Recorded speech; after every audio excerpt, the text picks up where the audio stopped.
Probably the reason kung ba't ka nandito, akala nyo nagbebenta rin ako ng 259 pesos na flash drive na worth 2 terabytes. Now, sobra to nag-trending and, well, naisipan ko naman bumili sa Yellow Basket ni Japs Ramirez. And I got this. Ito, totoo naman, mukha naman siyang titanium, mukha naman siyang gawa sa aluminum. Magandang tingnan.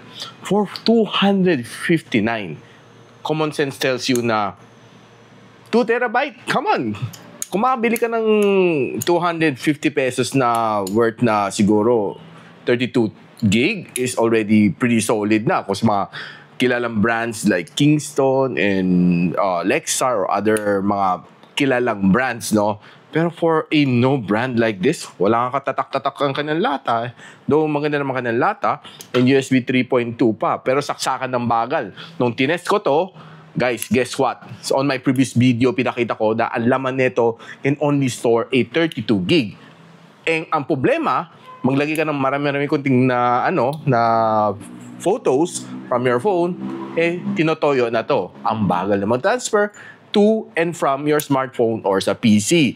And worst part, sabi ni Japs Ramirez, makakatipid ka ng 60,000 pesos.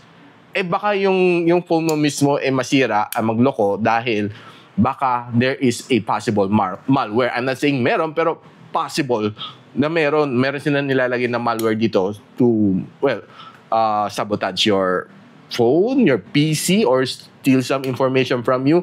Dapat sobrang ingat kayo sa mga ganun. Parang ka nagko-connect sa mga public wifi, baka may makuha silang data from you. So if I were you guys, iwasan nyo na bumili ng mga ganong kamura na wala sa lugar ng mga flash drive. There's a few na nakita ko na nagpo-promote. Isa na si Japs Ramirez. Ang dami na ng benta.